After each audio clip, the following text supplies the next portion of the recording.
That's caught. Randall Cobb into Chicago territory. Randall Cobb inside the 20-yard line. Randall Cobb is going to score.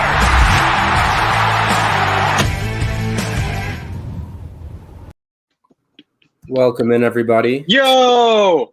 Zach's super excited today. Jeez. Yeah, you guys missed the pre-show. Zach was all real excited for today's shirt. We had to try to calm him down. That's why he's more of a laid-back look. You should have seen before. He had the suit on, tie, and everything. Jen couldn't stand it. Made him get more casual. Okay. Stop lying. Quit being an instigator. I was naked, okay? Yeah, I was sitting here naked in the StreamYard waiting for the show to start, and you guys told me to put on clothes, okay? That's the true truth, is that we were That's closer to the truth, I guess. It is closer to the truth than my fake truth. That is real. But real quick, Corbin's vinyl, I'm happy that you couldn't wait, and I'm happy that you're now here watching. So everyone who's watching, we appreciate you coming in.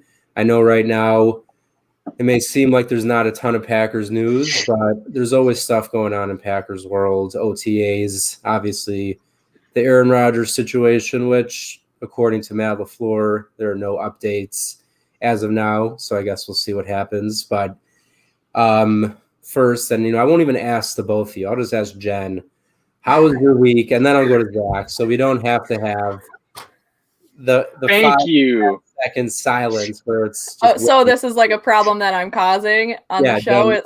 Again, pretty much, yeah, because you don't learn. I'm always gonna let you go first every single time. This is just an act of courtesy. First. Yeah, okay, exactly. Well, I guess I don't I'm sorry, bro. I know you did not come on this show to immediately hear that people were naked, but I'm happy you stuck around. Sorry, that was my fault. Jen, please answer his question. I'm begging you. Okay. Please. Okay, well, I was okay, and now I'm getting yelled at, so can't wait for the show to be over. No, I'm good. Got a lot going on, hockey, Wilder out, so a little depressed, but there's still – shut up. Wow. Neither of your teams even made it, so I don't even want to hear it. I didn't say anything. I did, by the way. I actually feel bad. I didn't think they lost. I was just waiting for a Blackhawks comment, so I had to kind of whatever. Look, when you win 3 titles in the past decade, I'm not going to make any comments except for the one I just made. Yeah. That's why I had to say it. I forgot. I forgot when the Wild game was, and then on Sunday, I'm like, why didn't I hear from you? What with the Wild? And then I saw what happened. And I understood very clearly why I didn't hear from you. So I'm very sorry about that. Yeah, I was at northern Wisconsin up in my cabin. So I was at some dinky little bar that we like to go to get food. And this lady, she's like, yeah, I've never watched a game, but I never watched a game until I visited my whoever it was. And he had a game on. So, I am a Knights fan now, and so that was annoying because obviously I'm at the bar where she's serving me and she doesn't know anything about hockey, talking about how she's a Knights fan. So Exhibit A as to why Knights fans annoy me, and I can't wait for the Avs to sweep them. So that's my hockey rant. Anyways, we have a first-time viewer in the comments. Yeah, it looks like it. Wisconsin Sports Fanatic, thank you for coming in. We appreciate it. And like you said here, we just talked a little bit about hockey, about basketball, about the Bucks. I believe they swept, right? I'll be honest. I'm not super into basketball. They swept and they're about to play pretty much like the best team in the NBA in the Brooklyn Nets. Oh, okay. But that doesn't matter though. I mean, the Lakers are playing the Suns. That's what matters. I was about to say they're about to get eliminated by a team from Phoenix, which doesn't even seem real. That's not going to happen. We're going to get Anthony Davis back. We're going to win game 6, take it to a game 7, and it's going to be that. We're going to advance. Anthony Davis is a Packers fan, so this all ties together somehow. Yeah, exactly. And he has a unibrow. Yeah. When AD comes back, AR will come back, so it'll be perfect. So AD's back for game 6. Aaron Rodgers is back. Heard it here first. Heard it right here. Yeah, they've been coinciding. AD faked this groin injury because Rodgers needed a few more days to get things done. But back to football. Starting with some OTAs, and actually, Robert Tonyan. So we discussed last week that he signed his tender. So they put most of that money towards a bonus where it won't go against the cap. And as Ian Rappaport kind of alluded to in his tweet, if the Packers had real thoughts that Aaron Rodgers wouldn't be on the roster, the cap wouldn't be nearly as much of an issue, obviously, if they weren't paying him. So the fact that they're continuing to restructure contracts, try to put things into signing bonus, got as much money below the cap as they could, at least makes it seem like they are continuing to try to make a deal work with Rodgers. Zach, do you take anything from all the different restructures and deals they're trying to put into bonuses, or do you just think that's how they're trying to structure stuff now? I think this is just how they're operating right now, because Brian Gutekunst said that this is going to be a situation that they're going to be in for the next couple of years. And I mean, if you look at where they were cap wise a couple of months ago, I mean, it's remarkable that he and Russ Ball, primarily Russ Ball, they were able to pry themselves out of that pit that they were in. I mean, pretty sure they were like over $30 million, in that hole. So the fact that they're sitting right now, I think it's like $6 million. And that was before they signed Eric Stokes. Of course, they still have Amari Rodgers left from the draft class. But I think just the way they're structuring things and pushing those void years down the road, kicking the can, I think they're still fixating their attention on 2021 and going pretty much all in for this year, assuming they get Aaron Rodgers back. I mean, obviously that's the goal regardless. But whether or not he's there, they still have the bulk of their team in place. There wasn't much roster turnover from 2020 to 2021. This is still pretty much the same team. Sans Corey Linsley, sans Jamal Williams, still the same team. So regardless, they're just Boyle like that. Jeez. Oh my God. This goddamn Tim Boyle cult. Okay. Get out of my face with this. And that you threw me off my point, John. Thanks. Just in case Andy Herman ever watches this, I would like to think he does. I mean, he's our friend, isn't he? Yeah, well, we all know he's he won't if you don't be nice to Tim Boyle. Yeah, we're gonna lose. All right, I'm sorry. Praise Tim Boyle. Okay. Thank you. Yeah, Andy, if you're watching. So I think no matter what, regardless, they're fixated on the now and this next year, kicking the can down the road pretty much. I don't think the way they're structuring the contracts right now has anything to do with Aaron Rodgers. You're reading that too? You kind of have to address this. So, Jen, why don't you kick us off with your answer with a little Tim Boyle 2 a.m. bulging calves? I feel like that's super inappropriate. Well, Zach just spoke, and I was talking because I wanted to give you the chance to talk. But if it was me, I'd be like, yo, why are you here? It's 2 a.m. Come back in the morning and get your calves out of my face. That's my personal response. You would turn away Tim Boyle if he just came over to your house? I probably wouldn't even recognize him. And then I would just see the bulging calves part and be like, dude, your calves are out of control. Get them out of my house. I have a dog here. Dogs and calves. No, you wouldn't. You would be Eli so talks such a game, but hello, I will be honest, and you know what? Maybe if Andy is watching, he'll be mad at me, but I potentially would be able to walk past Tim Boyle in the street and maybe not fully notice that it's Tim. Like I know what he looks like, but if at 2 a.m. I'm woken up, I'm half asleep, and there's a guy at my door in the dark, I maybe wouldn't notice right away. Okay, for one, at 2 a.m. you're probably editing a video because you don't sleep. That's true. I would be awake. So quit lying to everybody. Wow, fine. I would be awake, but I still probably wouldn't recognize him for other reasons, which we won't get into. Hey, you know what? As far as we know, you guys are safe. It's me he wants, okay? So if I need to be served as like some kind of sacrificial lamb, then I'll do it. Okay? Sacrifice me to Tim Boyle and his bulging calves. Do it. I will do that because I'm not going to sacrifice myself to his bulging calves. And I would rather we just not say bulging calves anymore because the entire thing is just becoming aggressive. But yeah, Lambo. Yeah, he's going to calf you to death, guy. You don't want to. I don't know how that's even going to work. He's just gonna like stomp me with his calves. I picture it like I don't know, like No, kind of like suffocating you. AJ Okay, Dillon. no, there's no okay way to say With that. Godzilla, like he's gonna crush your head like the watermelon. Oh, okay. So he's gonna use Like both with of his his calves and just calves. kind of like. Yeah, I mean, better with the calves than with the thighs. That would just be okay. Let's move on to some more important information. So That would have been a perfect segue to talk about AJ Dillon and OTAs today. That would have been what I was perfect. hoping to do, but I'm happy you cut me off and got there first. So You're Zach, welcome. please, why don't you talk about AJ Dillon and how impressive he's been, and obviously his gigantic legs. Call them by their names. Gosh. Sorry, the quad. Well, Quad father and Godzilla and quad sorry. father. That's two names. I have to remember your two names for the show. I can't remember two other names. Just sorry, we're asking so much of you, Eli. Sorry. Right. I mean, we only put our name right there for you, but I have to read. That's even worse. I'd rather remember. This is all just too much work for Eli. Yeah, I'm getting overwhelmed. So, Zach, please continue with your great breakdown of AJ Dillon's quad. Yeah, you have to read about a watermelon. My great breakdown, huh? Okay, now he's being sarcastic. There was never a great breakdown, Eli. Defensive. We would mention OTA since it's relevant. It was open to reporters today. Yeah. And AJ Dillon also talked to the media. And apparently the Packers, in their first live team meeting since the pandemic and everything, they had a watermelon crushing contest, which I'm assuming AJ Dillon won. We never found out, but I'm assuming he won that. Because he's posted pictures already doing it.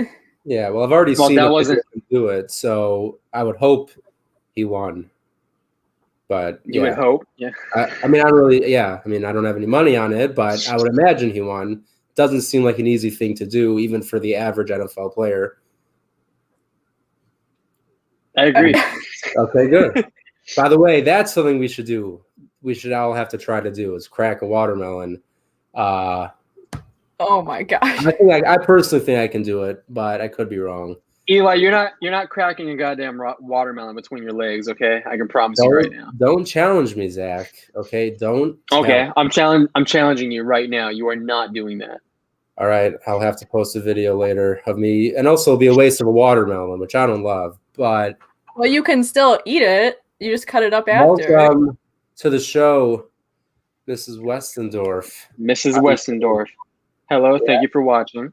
Harry Styles. I didn't know that's what Mrs. Westendorf went by was Harry Styles, but that's a pretty stylish name right there. But either way, thank you for the follow, Wisconsin Sports Fanatic. I'm sure you'll get one back as soon as we finish up talking about some OTAs. And yeah, so AJ Dillon, Jordan Love, again, like I mentioned last week, he seems to be progressing more and more. They asked Matt LaFleur today, it seems like he's been doing a lot of checkdowns. Do you want to see him force the ball down the field a little bit more? But LaFleur said he just wants him to do what he sees in the play, read the play and make the best play. And you know what? I have no problem with that. I've always said get running backs more involved in the passing game, how I always bring up the Patriots and the Chargers used to and the Saints, just easy yards. So I have no problem with that. Rodgers got more into that the last year or two. Assuming he's there again this year, I'd expect even more work for the running backs. And then also, as Justin said, Eric Stokes seems to be a bit of the early OTA star right now for the Packers, playing really good coverage. So enough to earn his contract. Yeah, I was going to say. So yeah, he also signed his rookie deal today. I have not seen exact numbers. Have either of you? Mm-hmm. I have not. Zach? No, not yet. Okay, those probably come out. Those will probably come out tomorrow or the next day. Yeah, but so first off, Packers' first-round pick is officially signed, and he's also, according to reports from camp, looking really, really good. So, Jen, from stuff you've seen, heard, read, what are you feeling about Stokes right now? Maybe in competition with Kevin King potentially to start the season as the cornerback too, or do you think he's still going to have to work his way into the defense?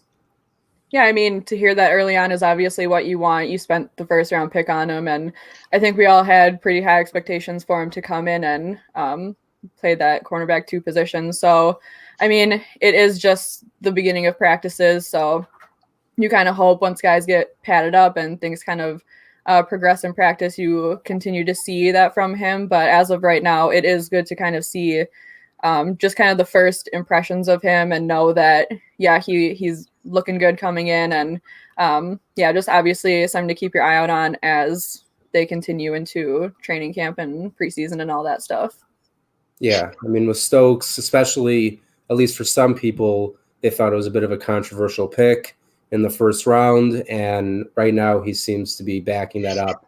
It'll also be interesting once the top receivers start to show up too, and you can kind of see him on them, because right now it's obviously not your starters that he's covering and kind of standing out against. So I think that'll be a bigger test when those guys start to show up. Yeah, I would love to see a rep of him first time one-on-one against Devontae. I'm sure it'll be very different than going one-on-one against, Reggie Beagleton. No offense, Reggie. I hope you make the team. I had you, by the way, on my roster last year. It was incorrect, unfortunately. But speaking of, but rookies and all that, we decided to look back at the Packers 2020 draft class and kind of talk about some of the guys that we think could really make an impact in year two. And I think the easiest, I guess it's hard to know right now, but you know what? Let's kick it off with Jordan Love. Why not?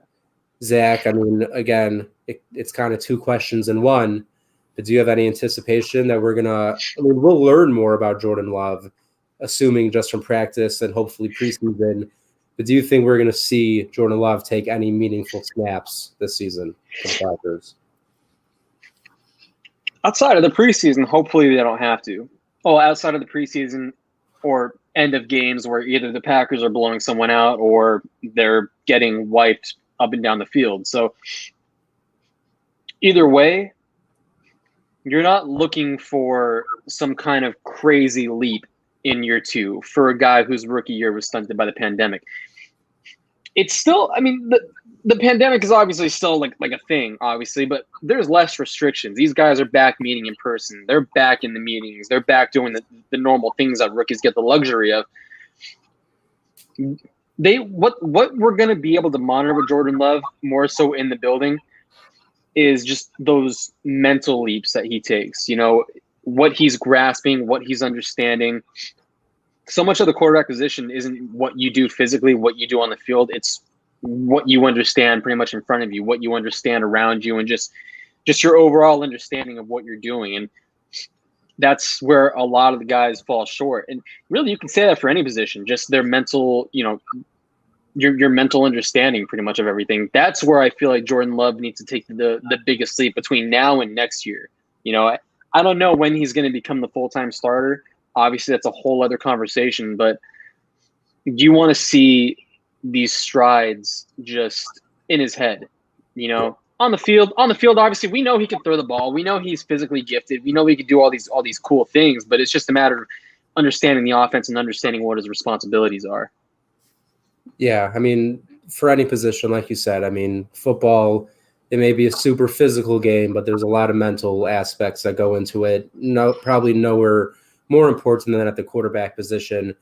But Zach, like you said, outside of hopefully the preseason and maybe some kneel downs and some handoffs, probably aren't going to see a ton of Jordan Love in year two. But someone we will probably see a ton of is going to be A.J. Dillon.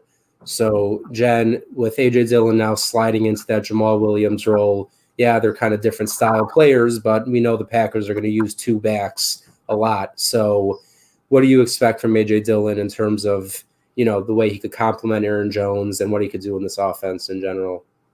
Yeah, I think, well, obviously Jones will still get most of the handoffs and snaps and stuff, but with Williams gone, I think this is a great time for Dillon to kind of have his breakout season. We saw a little bit of him. I know last year he kind of missed some time due to COVID stuff, so that kind of restricted him a little bit too. And the flashes that we saw of him were impressive. So I'm assuming that he'll jump into that role. And he only had 2 receptions, but I know that it seems like they really like to get their running backs involved in that receiving game. So hopefully they can kind of work him in that way too. But he's just a powerhouse. He's a train, and you're going to use him to kind of like what you would a fullback almost, just kind of plow through the line. And I'm excited to see that, because then when he breaks through, he does go places. He's got the burst to get those extra yards. So it's really exciting. I'm excited to see kind of him step into that number 2 role. And I mean, he's got Aaron Jones complimenting him too. So this is going to be a solid running back tandem for the Packers. And I'm excited to see what he does out there in year 2. Yeah, I mean, as someone put up a list, and I know A.J. Dillon's young and all that, but I just think because Aaron Jones is so good, there was like a top 5 running back tandem list, and the Packers weren't on it. And, there were some that you could probably say, fine, are probably better, but I was looking, let's say, at Dallas, like Zeke and Tony Pollard. I don't know. I think Aaron Jones and Zeke are close enough where I would probably take A.J. Dillon over Pollard. I think it's going to be very potentially a top 5 running back tandem in the league. And I'm hoping that on just about every 3rd or 4th and 1 or inches, you're either doing a QB sneak or handing it to A.J. Dillon, because that just seems like the logical move, is just to use him like a beast. Yeah, so in the winter... Zach's shaking his head at something. Yeah, Zach, would you prefer play action on 3rd and short? No, not at all. It's just because we saw so many of those situations last year, and I remember seeing Twitter and the timeline being so upset. Like, this is perfect territory, prime territory for A.J. Dillon to see the field when it's like 4th and 1 or 4th and goal, 3rd and inches, whatever. And he was on the sidelines. They would give it to Aaron Jones, which, don't get me wrong, Aaron Jones is a great short yardage back for his size. But it depends on the line too. Yeah, well, I mean, I guess in a way, I mean, as Lambeau LeBeau kind of says here, and it goes both ways. Bringing Dillon out, it could maybe tip your hand that you're going with that power run on 3rd and 1, but then you, like he says, you could use him as a decoy. You pull a play action with A.J. Dillon, it's probably going to be more successful than, let's say, a play action with Aaron Jones, because just the defenders will have their mind more focused on the run if Dillon's there on 3rd and 1 as opposed to Jones, I would assume. Having him on the field in some capacity in those situations, whether it's as a decoy or whether he is getting the ball, I just feel like it opens up a lot of, different things, in and those he's short a little bit bigger situations. and he can help block too. Yeah, I mean, He's got a little bit more body to him than Aaron Jones. I would love to see Rodgers, Dillon, Jones. Like, you could just line him up at fullback for certain plays. That's what I was. And he could be your lead blocker, or you could hand it to him. And yeah, I mean, for me, yeah, LaFleur did call up some really good short yardage plays, especially near the goal line. Almost every week, one of the plays he broke down was a 1 or 2 yard touchdown pass that was perfect and great execution, wide open. So it's not like you can't get a first down on 3rd and 1 by throwing it. But for me, it's like, in my opinion, maybe the most automatic play in football is a QB sneak. I think 9 out of 10 times you're going to get that yard. And look at Tom Brady. Yeah, I mean, Tom Brady does. I mean, it's just, you could go on and on the list. Everyone does it. And for whatever reason, I mean, you could probably count on one hand how many times Aaron Rodgers has snuck the football in the last, 3 to 5 years. I never understood it. I will always rant about it every single time, but that's just how I feel. I mean, there is also that fear, though, of someone hitting your quarterback. I think at least like the short-term success or long-term, like you got to think of those things. Outside of Mahomes freakishly popping his kneecap out of his knee, which I've never seen. Yeah. I don't remember a quarterback ever really getting hurt just doing a QB sneak. Yeah, it's risky, but depends on who you're playing. If somebody, wants to hit them, there could be those. Jen, I know I'm sure you're thinking about one specific player in the middle of the defense and a certain former, on a team in the NFC North. He might have just played in the Super Bowl, but we won't. The Jamaican Sue. Lambeau. Yeah. Okay. Yeah. Thank you. Do not do the sneak. But either way, let's not focus so much on QB sneaks. It's just a bit of a heated issue for me. But let's move on to the. I'm more of a fullback person. That's why I don't care about QB sneak. John Kuhn for life. I'm always down for fullbacks. But speaking of fullbacks, I mean, Josiah DeGuara, he is going to be somewhat in that role, kind of like the Kyle Juszczyk, out of the backfield, H-back kind of role. So, Zach, we only got to see him for, I think it was 2 games last year. He had 1 catch for 12 yards. Obviously, as a rookie, getting hurt in, week 2, he never really had a chance as a rookie. But what are you hoping to see out of DeGuara in year 2? I just want to see him more involved in the offense. It's the same way he was in that season opener against the Vikings. I mean, I was a little surprised actually in that game. Like he was seeing a pretty healthy dosage of snaps on offense. He was paving some roads in the run game.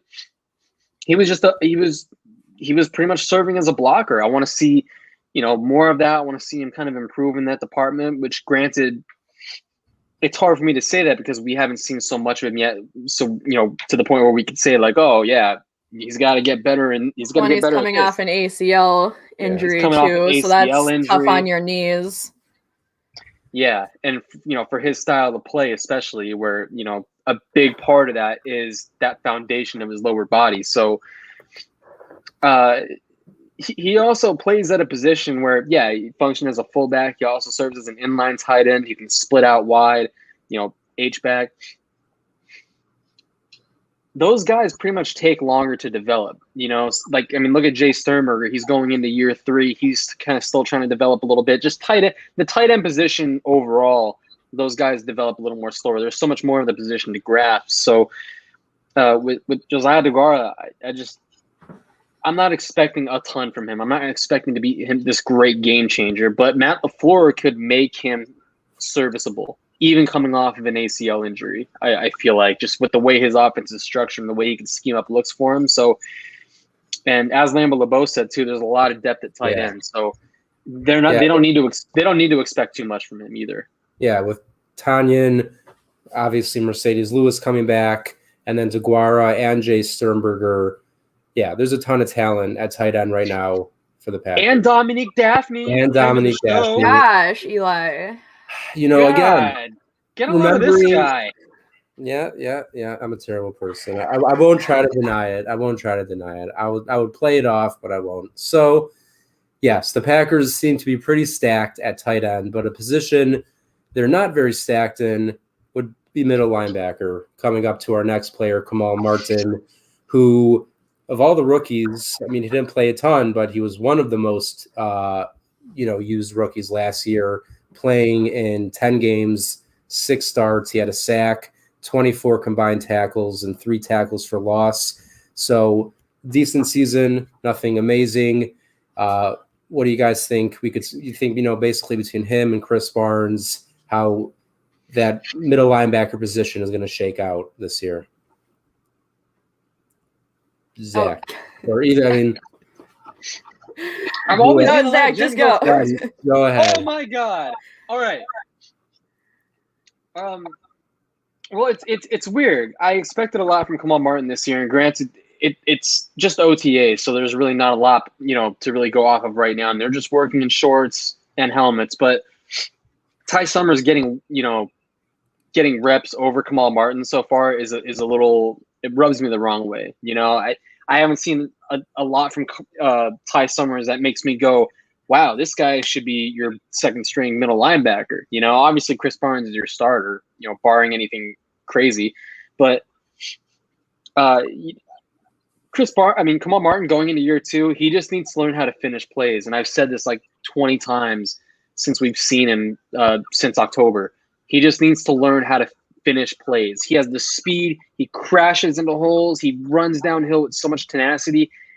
He just can't make the tackle. He can't wrap up. He can't finish plays. And that's an area, a huge area of emphasis that he needs to improve on. Yeah. He's someone I was really excited about already last year, but kind of like tight end on offense, middle linebacker on defense is not an easy position to just transition from college into the NFL. Usually takes time for guys to really start to grow into that position. And I do think, I agree with you. I don't know why Summers has been getting more looks than him as linebacker 2 right now. I hope when they have 2 middle linebackers out there, for the most part, it's Barnes and Martin seem like the best duo in my mind. But moving on to our trio of offensive linemen, and I think the main one we're going to focus on is Jon Runyan Jr., who could very well be in line for a starting position along this offensive line, depending on how training camp goes. So, Jen, I know you love talking about offensive line play and all that kind of stuff. So do you think Runyan will, let's say, beat out Lucas Patrick for a job on the starting line, or do you think he'll be more used as depth in year 2? At least to start, I'll see him more as depth. I mean, he saw some snaps, but I just think that he still has a lot of work to do, and a guy like Lucas Patrick will probably play over him. So yeah, offensive line, tough to talk about, especially when we haven't seen much from him, but that's just kind of my early expectations for him, is that he'll just be used as depth for now. And again, one of those guys you hope not to see, because if he's in there, something bad probably happened. But, it's never bad to have depth on the O-line for obvious reasons. So hopefully he's solid depth, but I don't anticipate seeing him in too many games. Yeah. Last year he came in when guys got hurt, and he wasn't a major liability. So that is at least encouraging. Zach, what do you think? My bold camp prediction is that assuming that David Bakhtiari is healthy and that he's holding it down at left tackle, and Elton Jenkins doesn't have to move there. Ridiculous right now, considering he tore his ACL in January. Well, if you saw him at OTAs today, he doesn't look like a man who tore his ACL in January. Oh, you didn't? No, I'm saying no, he doesn't look like. Oh, okay, yeah. He looks normal. He looks damn good. Matt LaFleur said he's ahead of schedule, so. Let's just go with that assumption. And even if it's not, so we're starting week 3, whatever. But assuming Bakhtiari plays the bulk of the games at left tackle and Elton doesn't move over, what is your bold prediction of camp? I am going to say that John Runyon Jr. beats out Lucas Patrick for one of the guard spots. Obviously, Elton Jenkins is going to be probably left guard. Obviously, he's not going anywhere.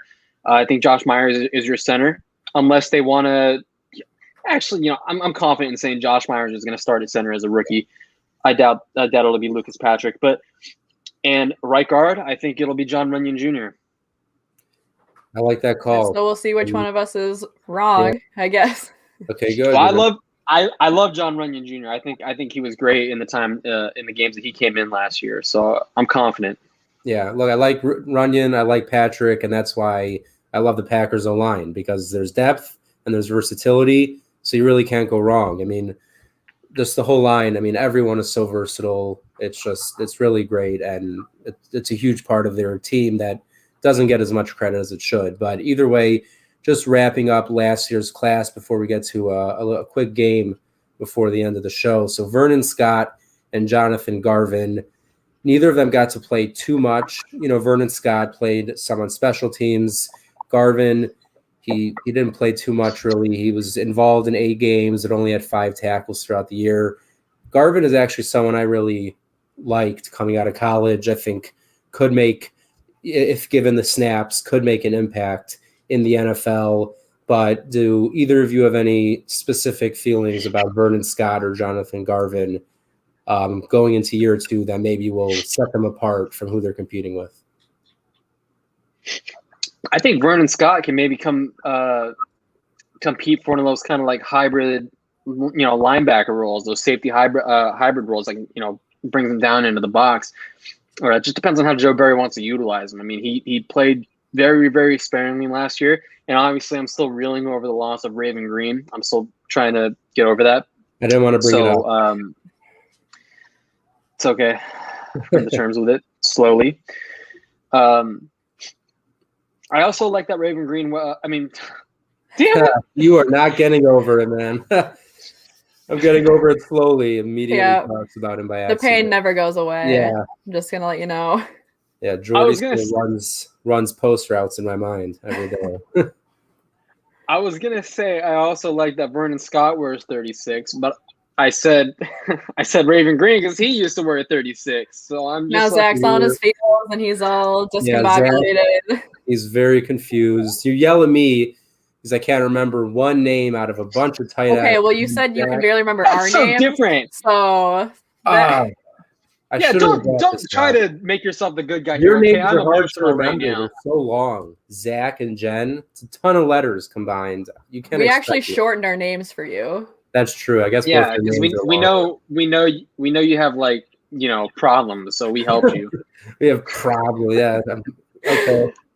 Just attack me personally. That's what I'm here for. But no, Vernon Scott is someone that, I agree with you. We could see him come into that star hybrid role that they keep talking about.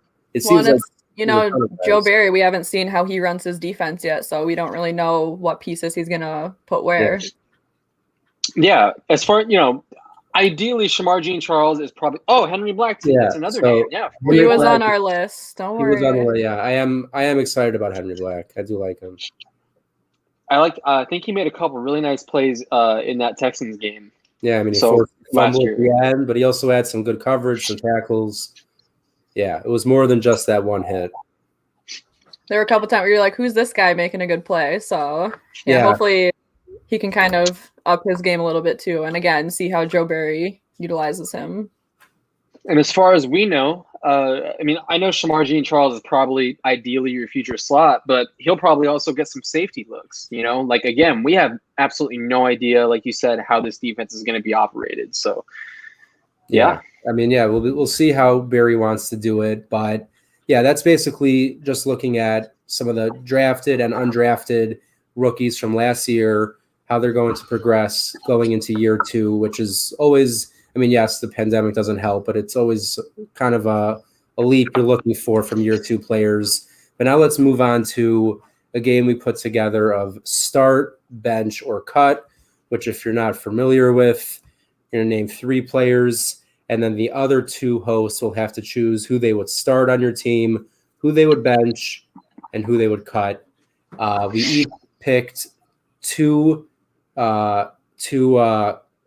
categories. 2 basically like that. And we're going to go through it. And Jen, why don't you hit us with your first one and we'll go like that. Okay, so for my first one, so start, bench, or cut, Mercedes Lewis, Devin Funchess, or Mason Crosby. So, Zach, you want to go first? No. Okay.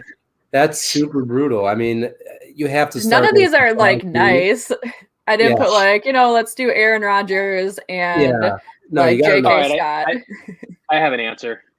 I would have to go start Mason Crosby because you need Mason Crosby. I would say, man, I hate saying this, but you got to have Mercedes on the team. He'll be on the bench, but he will play his snaps that he plays. And then Devin Funchess, who I, by the way, do think will make the roster, and I do think he could still produce, but I would say cut him because he's the biggest unknown of the 3. Zach, how about you? That was actually exactly my answer. That's how I did it too in my head. Yeah, the second you said Mason Crosby, I was like, he's gonna do mine. Well, name for name. It is only 3 names, so it is possible that we would feel the same way. So, yeah. Oh, yeah, really? Wow, Zach, you're very defensive today. No matter the game, the hostility in this show. Like, there's no winners or losers this week, you guys. Yeah. It's just I'm comfortable benching Mercedes because, like you said, he's still on the team. It's not like we're cutting ties with him. His locker room presence is more important than kind of his on-field. Mm-hmm. That's a great point. But let's go clockwise. And Zach, why don't you hit us with one of yours? All right. Start, bench, or cut. David Bakhtiari, Aaron Jones, or Zadarius Smith. Wow, you're a jerk. Well, I went first last time, so Jen, now I'm going to make you have to pick. It's because I read, but okay. Don't blame yourself. It's not your fault. I have to start Bakhtiari. Have to. I think I'm gonna bench Zadarius Smith and cut Aaron Jones simply because I was ready to part ways with him when it was between him and Lindsley. So I was already emotionally. I mean, obviously there's no good one, but David Bakhtiari is obviously very important in protecting your quarterback, and Zadarius Smith, kind of similar to Mercedes Lewis, brings a little something extra special. But cutting Jones would definitely. That's hard, but I think out of the 3. I think I don't like saying it, but I know, like, I don't want to verbalize that. I'm just trying to think. I don't want it out there that I would cut Aaron Jones. Flip it up or something and just like, oh, Jen use it as blackmail. Aaron Jones, I agree. I think Bakhtiari, when fully healthy, needs to be your starter there. And then I'm just looking at the replacements for each side. So while Z does have Gary and Preston behind him, which is not bad, I'm more confident, and because running back is less meaningful technically than an edge rusher, I guess I would have to go with Z and then cut Aaron Jones. Makes me nauseous to say it. And by the way, he was someone that I was fully wanting the Packers to sign him and pay him, and I'm a do not pay running backs guy. So that's gives you, how much I like Aaron Jones, but Za'Darius and David Bakhtiari just are so important that you can't get rid of either of them. And now I'll go on to one of mine. I don't remember what I did. On the dock. Okay, here we go. Oh, so I did offense and defense. Did you guys also? I don't know. Did you guys? I just think I put names. I didn't even. So I kept it one offense, one defense because it was easier for my brain, I think. So Rashawn Gary, Kenny Clark, Darnell Savage. Start, bench, or cut. Start Kenny, bench Savage, cut Gary. A lot of Gary fans are going to come after you, Jen. Yep. Gary's ready for it. He's got quite the following. Rashawn Gary's building up. It's nothing against Gary. That's just if I had to, that would be. No, Kenny's just a monster. I mean, come on. Yeah. And Savage is coming into his own, and obviously you need him back there. So. Yeah, I should have had my Savage jersey up today. Fail. I'm gonna start Darnell Savage because having that game-changing safety on the back end changes everything. Yep, changes everything up front. It changes everything completely.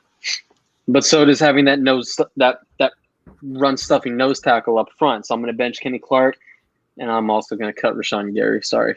Right. Actually, no, I'm not sorry because his damn social media team blocked me. Or no. So it looks like the chat has similar. Yeah, it seems like a lot of people are getting blocked. Yeah, they blocked a lot of people. I know it's not Rashawn Gary. It's the person that runs his Twitter. It's really weird. Well, my favorite random block for me is the fact that Wade Phillips. I'm not blocked, so. Wade Phillips. Why? I've never done anything. James Starks has me blocked. That's nobody blocks me, but I've never. Yeah. I think I did an interview with James Starks. And he was super fun. So, Zach, I'm going to blame that all on you for sure. Yeah, whatever. Zach, did you ever call him a geriatric? Could that be the reason? What the hell? I don't know. Oh, he's talking to you about Wade Phillips. You called Wade Phillips geriatric. Oh, maybe I did call Wade Phillips. Do you know what that means? Thank you, Jamie. Oh, no. See? This. Who blocks Ellie? Wrong comment, bozo. Oh, yeah. I am a saint. I'm a great guy. Thank you, Jamie. I agree. Wade Phillips clearly is jealous of my defensive coordinating skills, and he couldn't handle it anymore. And I would call Wade Phillips geriatric because I think geriatric just means old, right? There's nothing wrong with being old. But if I'm wrong and it means something else, then geriatric is not the word I wanted to use. But let's move on to our final one of each as we have to close out the show. Jen, what was your second pairing, or should I say, I don't know, tripling of people? I don't know. My second question? Yeah, sure, that works too. Was, so start bench cut, Elton Jenkins, Adrian Amos, and AJ Dillon. Well, do you want to do that one, or do you want to do your third one? I could do my third one if you'd rather do that one. I don't know. I feel like it'd be a little spicy. Yeah, it would be a little bit. Yeah, let's. Well, then should I do that one last, or do you want me to do it now? Just do it now because I don't know if we're gonna have time. We're on our last. Okay. We're on our last leg. Okay, so ignore what I just said. You can participate if you want, but I put start bench cut, Matt LaFleur, Nathaniel Hackett, and Brian Gutekunst. This is fun. This is a fun one. I mean, I'll just go. What I do, I have to bring the fun to the show. I'm starting Matt LaFleur. I'm keeping Nathaniel Hackett on my bench, and Brian Gutekunst. I'm very sorry, but your behavior over the past year has put you in the cutting position, at least in this game. Not in real life, but in this game, I can't keep either one. I can't keep you over Hackett or LaFleur considering what they turned that offense into. While you maybe pissed off the best player in the NFL. But Zach, what do you think? I'm going to start Matt LaFleur. I'm going to bench Brian Gutekunst, and I'm going to cut Nathaniel Hackett, which pains me because I love Hackett. Yeah, I know. I just feel like everybody hates Brian Gutekunst, and we don't even know if it's specifically Gutekunst that's that why I Rodgers said is mad maybe. at. Well, and he's also done a lot for the team to get him to. He has. He's done so many goddamn. Yeah, for all we know, done a lot of good. Rodgers could hate Mark Murphy, and that's very you know, like we're not involved in any of this. I feel like Gutekunst is catching a lot of flack when none of us know shit. Yeah, well, look, someone always needs to be the guy the blame falls on. So right now it's him. He's the scapegoat right now. Look, if something comes out, I get it, and it's changed, then it turns out his problem was with Murphy or a coach or this that could change. But right now, yeah, people basically want Goody's head, which is somewhat understandable. But Zach, how about you go with number 2? All right. You don't want to do your number 3? Got him. Okay. You guys ready for my number 3? What? Yeah. That's how much preparation he put in. He couldn't even make a third one just in case. Unbelievable. Hey, I was at work, and the number 3 wasn't necessary because look, we're already. I was also at 2 work when over. I did all this. All right, so who do we got? I just have less free time. I just have more free time at work, and I work. Number 2, start, bench, or cut. Don't yell at me, God. Josh Myers, Marquez Valdez-Scantling, or Jordan Love. What? Remember, Jordan Love might be your future. You're selfish. I don't want to get involved in the quarterback part of this because everyone knows where I stand. Okay. Jen, you want to start us off? No, I'm gonna make you go first. Okay, that's aggressive. I'm gonna start. Yeah, I'm gonna start Josh Myers. He's your center of your future. He's your next Corey Linsley. I'm gonna bench Jordan Love, where he'll be this year behind Aaron Rodgers for the entire season and potentially behind Blake Bortles. And I would have to cut MVS, even though I don't want to. But with Lazard there, EQ, Amari Rodgers, obviously Devontae, and the tight ends, I think his impact gone from the team would be the least out of those 3. Jen, what do you think? Similar to you, I'm going to start Josh Myers just because obviously offensive line, extremely important, especially at that center position. So without ever knowing what he can do in a game, I'm going to start him. And then I think I'm going to bench MVS because I'm pretty hot on the MVS redemption train. I think that he still hasn't really hit that ceiling yet, but I think that, this is the year we really see a lot of him. And, we either got Rodgers, Bortles, or Benkert. So I got to get rid of Love.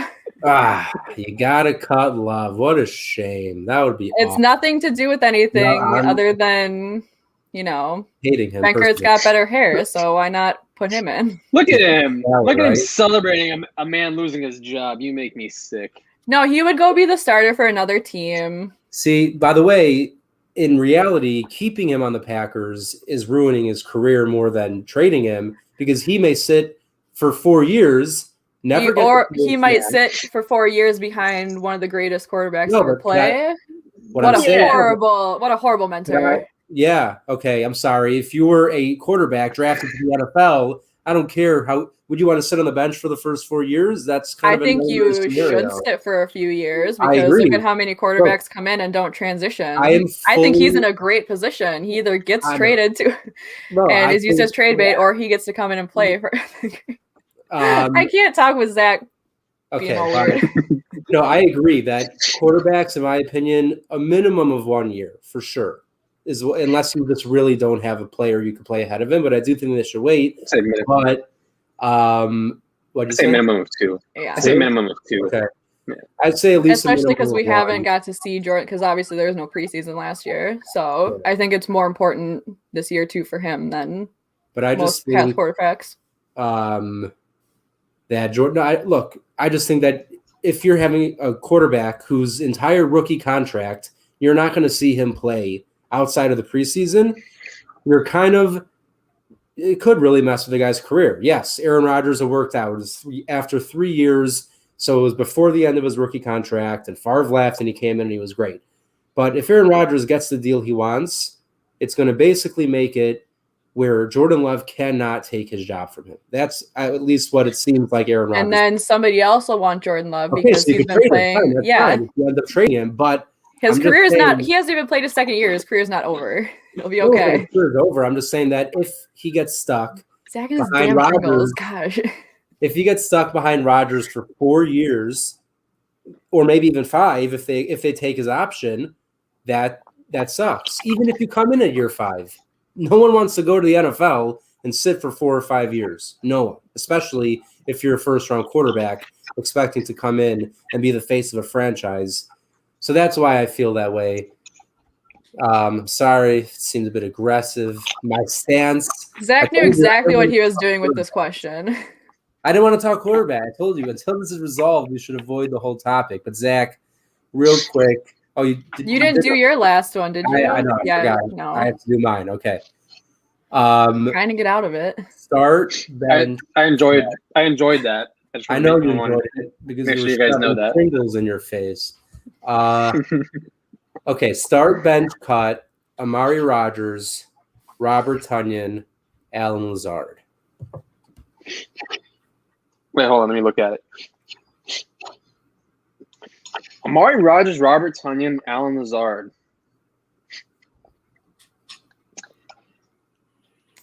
I am going to start. I'm going to start Alan Lazard, bench Amari Rodgers, cut Robert Tonyan.